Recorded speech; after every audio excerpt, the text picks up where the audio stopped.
How's everyone doing this morning? And I'm just really glad that Paul and I got the same fashion note, blue with yellow and paisley. So I feel like I've got my Inland Empire uniform on here. But I'm excited to be here today because the supply chain is something that I know I'm extremely passionate about, and I know many of you, if you're not passionate about it, you're at least very interested in it, or you wouldn't be here. And the fact of the matter is, there may be one thing that I agree with the late Jimmy Hoffa on, at least we think he's not around anymore. I watched a movie about it. But if you bought it, a truck brought it. And trucks and the supply chain are essential to everything that we do. There's not a business or a person in this world that doesn't rely on the supply chain. And I think that it's so interesting because here in the state of California, as a few of us were talking before this, our industry is completely under siege by folks that really don't know anything about it, and if you ask me, don't really care to understand it. And that's an unfortunate thing because the quality of life that we all have, whether it be healthcare, whether it be consumer products that we rely on, whether it be food, clothing, etc., they all rely on their supply chain to get those goods, products, materials to and from where they need to go. And do I have a clicker up here? I'm not sure how this works. Do I do the old fashioned? There we go. It's like, I don't want to be the next slide guy, so. Use Alexa. Thank you. Which? Well, we don't go backwards, so we only need the green button. So I wanted to start off with a slide that is a very simplified version of what a supply chain looks like. Really, I wouldn't even call it supply, this is a distribution chain. This is what it looks like at a very simplified level, and understand, you could have more than 20, 25 plus different legs within a distribution chain between manufacturing, shipping, air freight, rail, I have to mention rail, Lupe will strangle me, rail, truck, etc. There's so many different handoffs throughout the distribution chain to get things to and from where they go. And in today's society, and in today's distribution chain, resiliency and agility are so important because of our friends at Amazon and what we call the Amazon effect, and this need to have your goods within 24 hours. Now my wife orders something, I feel like you deliver it right before my wife orders it online. It's like in the truck, ready to go. And I woke up this morning, I left my house, I live in Huntington Beach, I left my house, and wouldn't you know, at 6:30 in the morning, there's an Amazon package at the door. So and I went to bed at like 10:30, and it wasn't there when I went to bed. So at some point in time, you guys still dropping things off, which, that's what the rest of us have to figure out to compete with. Or if we're part of the Amazon distribution chain, which I'm happy to say we do a lot of work with Amazon, especially on that first and last mile, you have to perform because they need vendors that allow for that Amazon effect to continue to hold true. But if you look at this is a pictorial of manufacturing overseas, a port overseas, and then that flow of goods all the way through from, you can see the multiple truck touch points, both on the front end, and then also all the way to the home or the store. And we look at this as the supply chain as an ecosystem because I got the chance to give this speech in the afternoon last year, so hopefully at that point in time, maybe folks were feeling the afternoon wear effect of listening to what gets me excited, which is supply chain banter throughout the day. But hopefully I've got all your attention. If I don't, there's some really strong coffee out there. So, but this really shows that there's a whole bunch of different areas where you could have failures. And if there's a failure in one area of this supply chain ecosystem, it impacts everybody else. And I don't think we saw it to the extent that it was mission critical until COVID, right? And I was talking with Lupe earlier, when the rail in Chicago got overwhelmed because of the deluge of freight that was coming from the West Coast, to where they said, no more, we can't take it. We don't have a place for it right now. And so the rail shut down, and we worked on innovative products for them, like translating into boxcar, using other parts of their network to keep things moving. It takes that level of resiliency, and still, you may not have the same effect because, again, we all have to work together, and there's so many things that impact our supply chain, our distribution chain.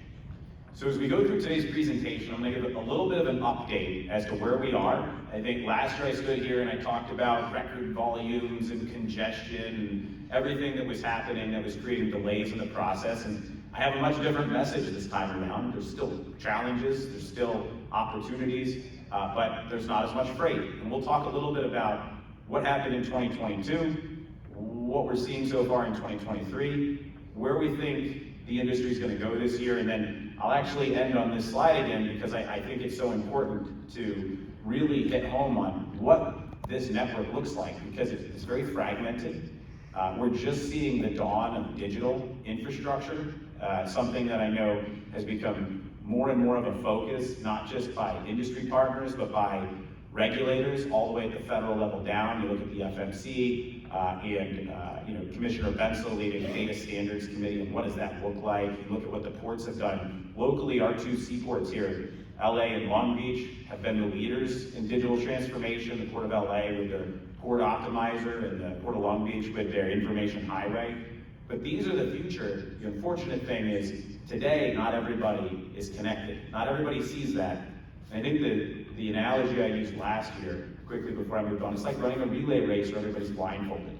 You know the person's coming, you can't see them, they show up, and you're not 100% sure where that baton is because you're also blindfolded. And so it creates delays in our network that really shouldn't be there if we all could work on transparency and visibility. So let's start with a recap, a review of 2022. As everybody knows, 2022's phenomenon was don't let 2021 happen again. That's how our industry works. We like to overcorrect, massively overcorrect. And in 2021, people could not get their Amazon packages in 24 hours or less because we couldn't get inventory from manufacturers overseas. Am I right? Point to the Amazon guy, yeah. So companies like Amazon, Walmart, and Target, and so many major retailers said to their purchasers, don't let this happen again. If you order too much stuff, that's okay. But if you don't order enough and we're out of stock, you'll probably need to find another job. I've heard that from a lot of different people in the supply chain replenishment side of things, the product replenishment side of things for large retailers. And what happened is, not only did we have a lot of inventory from the previous seasonal cycles, things like Christmas, Halloween, springtime stuff back to school, but we also ordered a ton more because consumer spending was at an all-time high, especially on durable goods. Things that, like furniture, things that you don't buy all the time, things that have longer life cycles, seasonal items. We have a guy that works for us that used to do all the toy replenishment at Walmart. He said, man, going into last year, I ordered as many sleds as I could. There wasn't gonna be a kid without a sled. I was gonna make sure they had sleds. Now he's got a warehouse full of sleds. Well, it's not his anymore, but Walmart has a warehouse full of sleds because they didn't need to sell them all. And then there's so many things, like how many Peloton bikes do we all use in our house, right? But we ordered a lot. I say we, Peloton ordered a lot to bring them in because they didn't want to have a lag for the consumer demand, and then they ended up with an oversupply. So what we saw in 2022 was this shift from shortages to surpluses. We saw a shift from we can't get enough of our inventory to the right people at the right place at the right time to we've got too much of it. We've got too much of it, we don't know what to do with it. And we saw a few things. One was warehouses were completely full. The second thing was we started to see the usage of equipment, whether that be truck trailers, whether that be ocean containers on chassis. They became mobile warehouses or warehouse on wheels.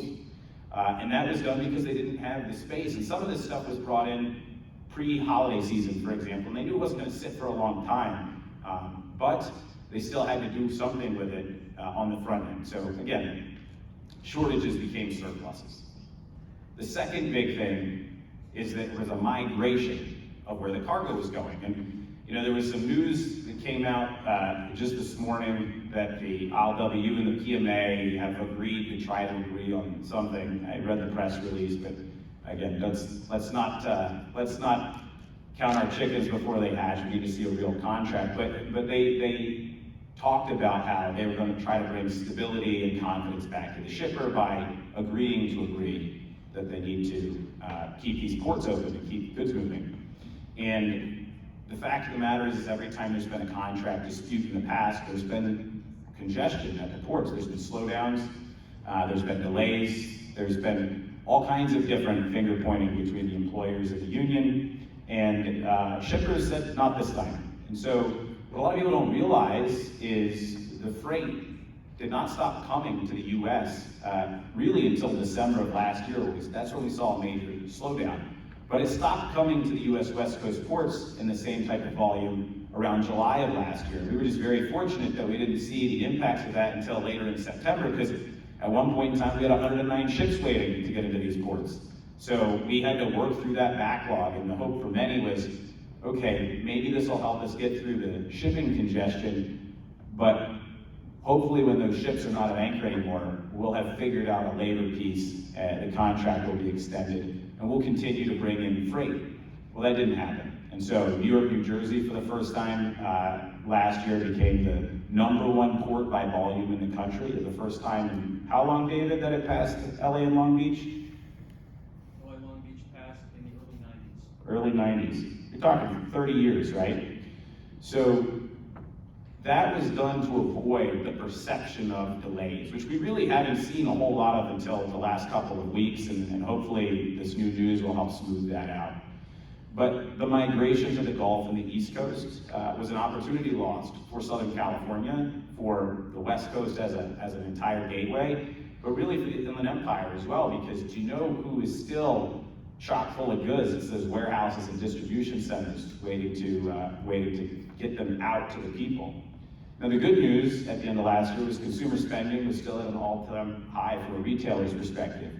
And despite the fact that we've seen things like inflation and other key indicators that show the economy could be looking at a cooling down, which, let's be honest, if you actually look at our economy, you gotta compare 2023 to 2019. The 2020, 2021, 2022, it's an anomaly. It's an anomaly.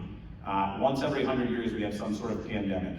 At least that's what the most recent data shows us, right? So, and hopefully we're right about that. But if you really look at what happened in 2020 through 2022, we had so much imbalance as to how we were going to operate as a society that the supply chain saw massive dips and it saw massive peaks. But really what we've done is we've picked up where 2019 left off, and I'll show you a little bit later, but the warehousing industry has benefited greatly. And there could have been a lot more opportunity for jobs in the Inland Empire, because this is our storage hub. This is where America brings their goods to get them ready for consumption. So that movement of freight from the West Coast to the East Coast had a massive economic impact. The next thing I'm going to go to, because I talked about a couple of them, is policy. The Ocean Shipping Reform Act may be the largest piece of legislation in our industry since the late 90s, and maybe even back to the 80s, but the Ocean Shipping Reform Act came to be. Congress, the Federal Maritime Commission, many folks in very high places of government, for the first time, were looking at supply chain and not talking about things like, well, we don't want that in our backyard, that truck's dirty, you gotta buy an electric train, although that's come full circle now. 2023 is the year of, let's go back to 2019 on the policy discussion. But it was really about how do we create policies, how do we make a more equitable playing field for the industry so we can have a more efficient flow of goods. And I actually thought a lot of the congestion that we saw during the pandemic was positive. And you're saying, well, you're crazy. Why would you think that? Don't ever let a good crisis go to waste, right? Don't ever let a good crisis go to waste, because for the first time, the consumer felt the pain. So those same people that are like, I want my Amazon package in 24 hours or less, but I don't want a damn truck or a warehouse in my backyard, which makes no sense. We're saying, I don't care how you get it to me, I need my widget. I need my widget. I ordered it 2 days ago, it hasn't shown up yet. And the federal government, for the first time, had to take a look and say, what's causing these issues? What's causing these delays? How do we have such high inflation on goods movement? How do we lower it? Well, I can tell you that $1 million trucks that don't work and extremely high labor costs without efficiency and optimization are not the way to lower transportation-related inflation. But nonetheless, people started paying attention. The Ocean Shipping Reform Act was the very first step at a national level to say, we need to create a fair and equitable playing field, mostly for the part of the distribution network, the truckers. And I love trucking. I'm biased a little bit towards trucking, and especially drayage, which is our port trucking. I've always called it the redheaded stepchild of the transportation industry, and I grew up a redheaded stepchild, so I know exactly what that feels like. And we started getting attention. And folks like Chris Shimoda and Matt Schratt from the Harbor Trucking Association and John Eisen, who runs the American Trucking Association's Intermodal Motor Carriers Conference, people started asking them, what's going on? How do we make the life easier for the trucker? The whole Hug a Trucker thing, it was a great campaign. Unfortunately, people's goods started showing up again, and they started asking them to buy ridiculous things. So what do we see in 2023? So far, Q1, we've seen a continuation really of December of 2022. The freight drop is real. We've seen a lot less goods coming into the country, where many of the issues prior were issues in China. And we talked about this last year. There's zero COVID policies, disruptions between the manufacturing centers to the ports in China to get things over here, the migration of Chinese manufacturing that had started during the Trump administration because of the tariffs, moving to places like Cambodia, Thailand, throughout Southeast Asia. These things were the impacts in 2022. Coming into 2023, over inventory, full warehouses, and a drop off on consumer spending. Again, on goods, we're seeing a migration back to spending on services. And what people don't realize is despite all the economic indicators we talked about and the raise of interest rates and whatnot, there's still a high level of consumer spending. Credit card rates haven't changed. They're still between 18 and 22% on average. People are still buying, and in fact, if you look at some of the most recent economic data, credit card debt is at an all-time high, and savings is at an all-time low. That would be something I'd be more concerned about than some of these other things. But people are still buying. People are still spending money. It's just they're starting to migrate back to services, and in a normal economy in the US, it's roughly 70-30 services to goods. It's just during COVID, it was like 99% goods to services, because there weren't a lot of services that you could procure. What does that mean? What does that mean? Well, it means that our nation's seaports have to start competing for freight. I'll show you the chart in a second, but across the country, freight's down 19% year over year, February 2023 to February 2022, 19%. It's the lowest it was since May of 2020. Y'all remember what's happened in May of 2020? Other than my first child being born, we were all stuck at home looking at the same four walls every day. We didn't know what was going to happen tomorrow. And so with this precipitous drop in freight is an overcorrection against the market's correcting itself because we brought so much in. This happened in the beginning of 2019. And for those of you who don't remember, there was a huge front loading at the end of 2018 in goods, especially from China to get around Trump-era tariffs. And then in the beginning of 2019, we saw a huge slump in global trade. Why? Because people didn't want to import goods at a higher cost if they could get them in just a few months earlier at a much lower cost.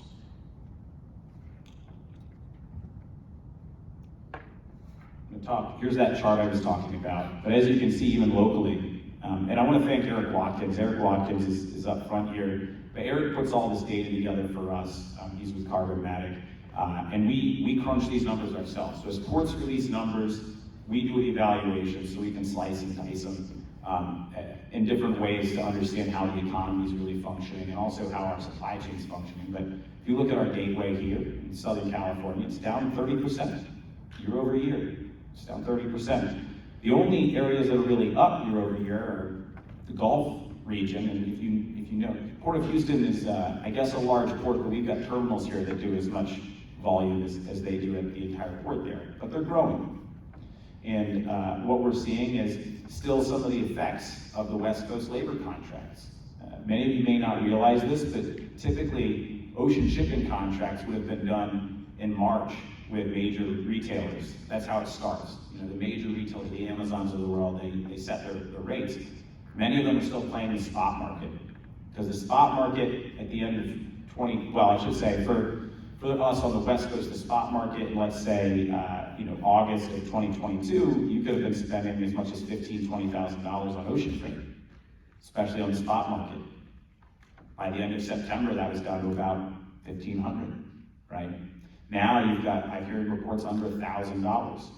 That's a huge, huge deal, and that's because carriers are competing for freight, ports are competing for freight, and all of us that work in those supply chain ecosystems are competing with our competitors for movement of that freight, for the right to move that freight, the privilege of moving that freight for our customers. So we talk about competing for freight. What does that mean? What does competing for freight really mean, right? So one of the things is there's a lot of different political changes in the wind, and depending on where you live, it can impact your ability to compete for freight in the long term. Right now, U.S. East Coast and Gulf Coast ports are trying to position themselves to keep freight that they've taken from the West Coast due to the labor uncertainty. The protracted labor contract has created opportunities for them that started last year. Now, the good news for the West Coast is that we showed that they're just as lousy at moving freight when you're over 100% capacity as we are. And in fact, we have a lot more infrastructure to do it. So where we're still moving 20 million TEUs a year, they're struggling with less than half of that in many cases. So that's the good news. The bad news, they're investing. They're investing in deeper waters to take larger ships, higher cranes. They're also, on the land side, working on synergistic economic development, something that I know would be music to the ears of many people in this room.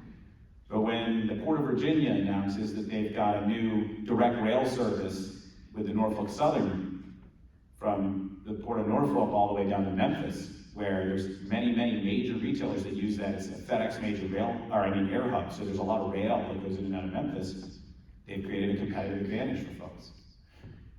When places like Georgia and South Carolina start talking about building people warehouses, well, guess what? If I build Amazon a warehouse or Walmart a warehouse right next to the Port of Savannah, they're gonna move more goods through the Port of Savannah.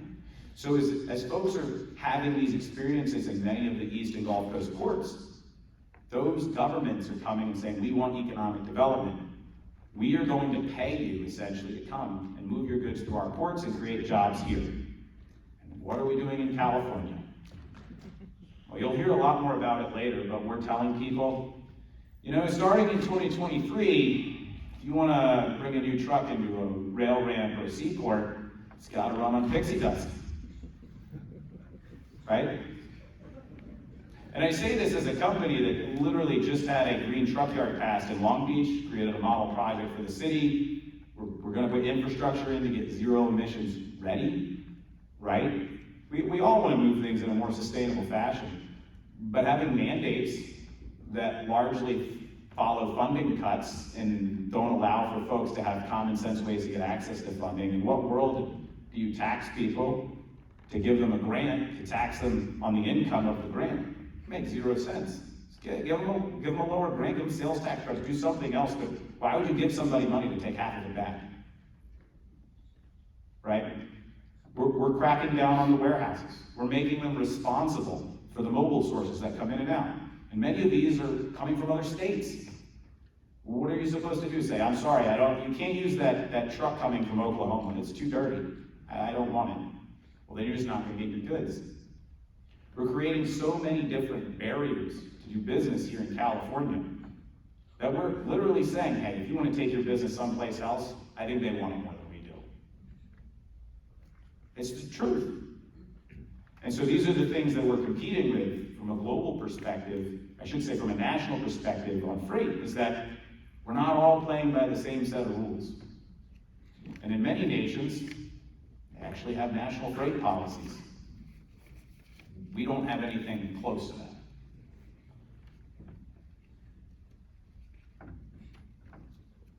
Ports are looking at ways to distinguish themselves around the country. And I want you to understand that, because not only are they eating our lunch, but they're figuring out ways to keep it. And we're figuring out ways to give it away. It's something you all need to think about, because as you go out and you talk with folks about who you are and what you do, and whether you work in the supply chain or not, every business is a supply chain business. You need to stand up for the industry. You need to have tough conversations with your neighbors, with your elected officials, with regulators, because at the end of the day, if there's not a political will to change the way that we look at this in California, we are going to lose one of the biggest economic generating clusters in the entire nation. This is just a really great graph that talks about those trends, but if you look at the colors, I talk about 2019 and 2023, that orange one at the bottom, that's 2019, or sorry, that yellow one is 2019, that orange one's 2020. That little greenish blue one that's in between that stops, that's 2023. That's the freight moving through America's ports. That's our total import volume. It's not good right now. Now the good news is we always see a dip. We have what's called Lunar New Year. Some know it as Chinese New Year, but Lunar New Year, where you see a dip. But the difference is nobody can tell you when the freight's gonna come back. Nobody can tell you if we're gonna have what we call peak season, when you bring in the majority of the freight. And I hear a different thing from everybody. We're hopeful that Q3 maybe we'll start to see a more normalized volume of imports. I think that one of the positives is that we've seen an increase in export volume throughout the country. But at the end of the day, we're down as low as it's been since we shut down our ports and warehouses during the pandemic. Global economy and the impacts on shipping. Because we're going to go through a little bit of a journey here, and it really starts with the goods coming into the country. As I talk, the freight rates have dropped. No one can tell you what they plan on shipping this year, and a lot of retailers are canceling orders because they still have over inventory. They haven't sold what they currently have. So that impacts many of us in that first mile. The drayage, the rail. Although rail, you've done a very good job. You have a certain capacity that you can divvy out. So when times are good, people pay more for it. When times are bad, you've got an over-subscription of people that really want to use your product because it's one of the best and most efficient ways to move goods long distances. But for trucking, you're going to see a lot of consolidation. You're going to see people go out of business. People don't realize over 3,000 trucking firms went out of business in the first quarter of 2020. Over 3,000. And you just saw what the freight looks like. So people are going to go out of business. That's going to reduce capacity. Why is that a big deal? Well, as I just said, if you want to put a new truck in the port drayage truck registry in January of 2023, it needs to be zero emissions. What happens if these companies go out of business? Their trucks are no longer in the port drayage truck registry. We've just created a big capacity crunch for our ports again. And if we do see a rebound in the consumer economy for durable goods, it is going to have a massive impact on port congestion, on price. You want to talk about inflation? Things get more expensive in a supply-demand economy when the demand for something is high and the ability to have the supply to do the job is low. And that's why during the pandemic, we were moving tremendous amounts of freight. That's why costs went up, because there wasn't enough capacity to move it. That's why costs are down right now. There's overcapacity in the market. So it's a huge deal. I'm going to keep going because there's some really good data in here, and I want you all to see it. And I also, throughout this, you'll see some stuff from the PMSA, and I know Thomas is here, and I want to thank them. They've got tremendous data. For any of you that are doing work in and out of the ports of LA, Long Beach, they have a regular report that kind of gives you the health check of what's going on. Everything from the dwell time of containers to ships at anchor, all kinds of different key indicators. And Thomas, if you raise your hand, I'm going to volunteer and make sure you give him your business cards so he can make sure you get those reports, because they tell a lot of great information. But if you look at this, this is showing you, this is an index from Drury on the World Container Index, and this is showing you exactly what the cost is, where it was in April of 2022 on average to move freight from Asia to the US down to where it is today. And you can see the precipitous drop. The average was $8,000 a container a year ago, April of 2022. It's down to $1,700. It's a big drop. What does that mean? I'm sure many of you have seen layoffs, especially in supply chain. Well, if you're a freight forwarder, an MPO, like one of the first ones that was announced was Flexport. Flexport laid off, I think it was upwards of 15+% of their global workforce. Well, when you're moving things for $15,000, let's even say $8,000, moving things for $8,000 and you have record volume that you're moving, and you've got bidding wars over your space, hire more people to help make sure that that freight moves as efficiently as it can. When you're down to $1,700 and you're actually literally competing to keep freight, and in some cases selling the freight for less than what you have to pay for it on the global market, you don't need all those people. In fact, you can't afford them. So it's a big part of why you've seen layoffs in the supply chain. It's just we overhired for market corrections during COVID. And these numbers make it difficult to keep people. Believe it or not, businesses need to do well to do good. They need to make money to invest in infrastructure, hire people, pay competitive wages. And when we're being squeezed as an industry because of these capacity challenges, these supply-demand challenges that we talked about, when the bottom line is being squeezed down, when margins are being erased, when people are literally paying to preserve market share, it's really hard to pay people and hire people. It's really hard to invest in electric trucks. It's really hard to invest in technology. Issues at West Coast ports. This is a slide that will be here every single year. It just changes flavors slightly, but it's here every single year. And we talked about this, but the biggest issue has been the ILWU contract.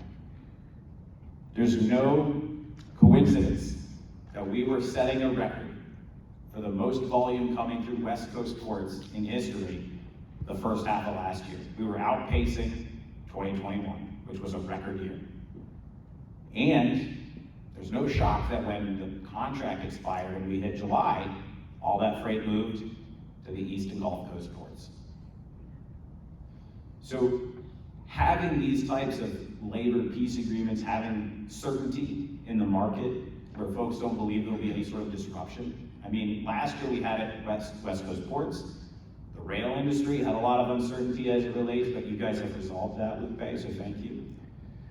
The East Coast ports are already, the ILA is already starting to say, okay, we're gonna put certainty in the market, and they do this pretty well. They haven't had a labor issue in a very long time. But nonetheless, we continue to have issues on the West Coast every several years, right?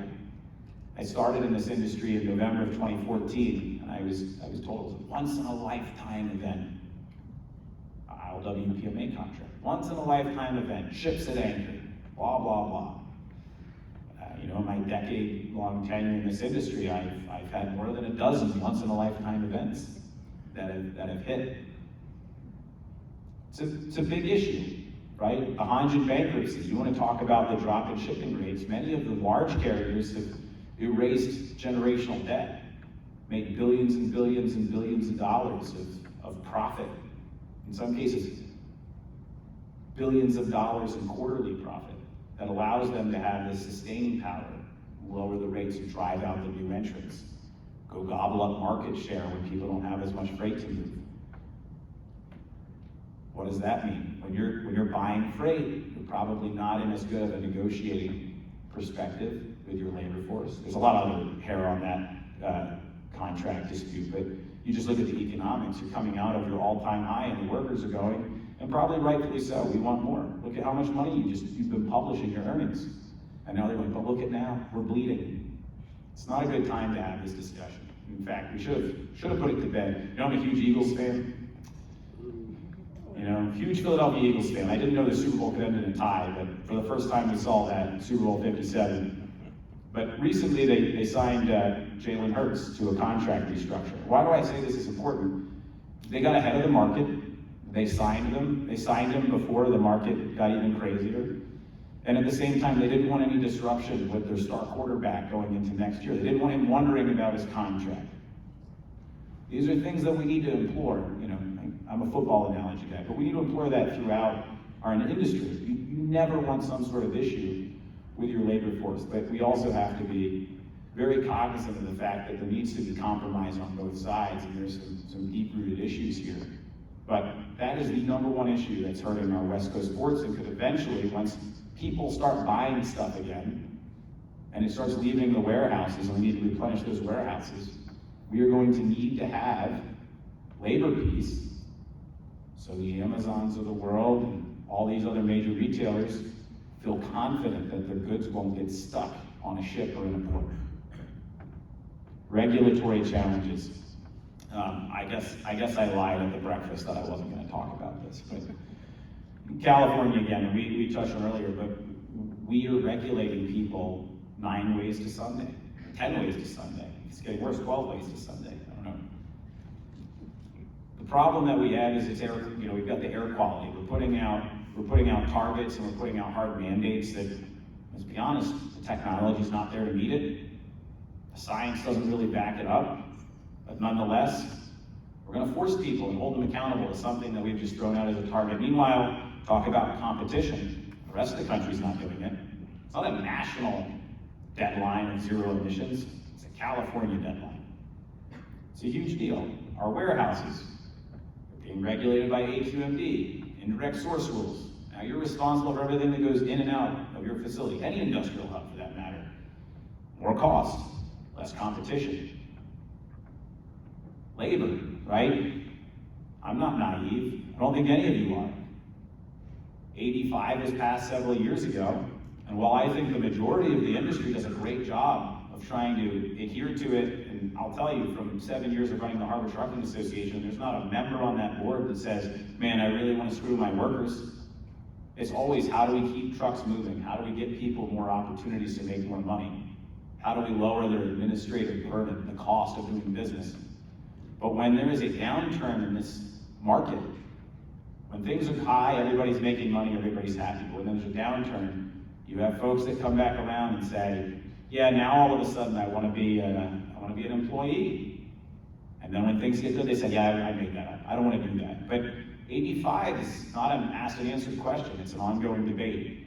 And all of this uncertainty in the market that adds cost, all this uncertainty in the market that adds a barrier of shippers having confidence, hurts our ability to compete. The full warehouses and equipment shortages are going to continue, but a big part of it right now is around dislocation. So we talk about exports being up, but to export something, you need the right type of equipment. You need empty containers. If it's food, you need food-grade containers, you need chassis, you need, a lot of exports are overweight. While they're building 40-foot chassis, they're not building the overweight equipment. These are huge barriers. And then political changes. I just want to underscore one thing here. The 3 biggest port cities in California all have new mayors. We don't know what their agendas are. We don't know how they view the supply chain. In some cases, port directors and port commissioners are political appointees.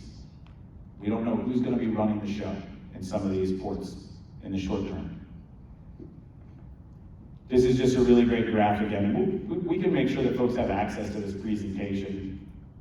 But it just shows the ships at anchor. Again, we went from 109 on the West Coast at the beginning of last year, middle of last year, 125 on the East Coast, down to relatively none, which is normal, but it shows that demand has lagged. This is the dwell times, thank you again, Thomas. But one of the big issues is the more freight you get, the longer it sits, because it's harder to get it out. There's only so much you can move through a funnel, and the top of the funnel kept getting bigger and the bottom of the funnel stayed the same. It's huge. Now we're starting to see, as the cargo is not coming in at the same volume, we're actually seeing it move faster. You probably wouldn't think that, but that's the irony of the situation. And then here in the inland network, you have a changing landscape. You have investment in rail infrastructure. You have rail heads in major areas of the country that are seeing congestion. You're seeing most of that's because of full warehouses. But you see here, this is an index for big box retailers on what the inventory looks like in their inland distribution centers. And again, it's an ecosystem. And in order for the entire ecosystem to flow, and for all of these things that we've talked about to work, the left hand and the right hand, the inland and the seaport need to work together to make sure that we have a smooth conveyance of goods. I see Paul looking at it. I'm going to get the hook here. I think this is the last chart, but you can see there's a 17% decline year over year in the number of shipping containers on the rail as of March 2025. Just shows there's less demand to move things inland because the goods, by and large, are where they're supposed to be for the next phase of the distribution chain. I lied. And this is the outlook for the remainder of 2023. I don't have a great crystal ball, I'll be honest with you. I talk to different customers, some tell me Q3 it's coming back, some tell me Q4. In fact, major retailers were surveyed and 23% of major shippers didn't know when their freight would return. About a quarter thought sometime this year, about half thought sometime next year, either first half of the year, second half of the year, and about a quarter, no idea. That's scary. So again, I promised we'd end on this slide. This is a simplified version of what it looks like to get something from overseas to your door or the store. And it's incumbent that we educate people on how important the conveyance of these goods are. Otherwise, I'll probably be giving the same exact presentation next year. Thank you.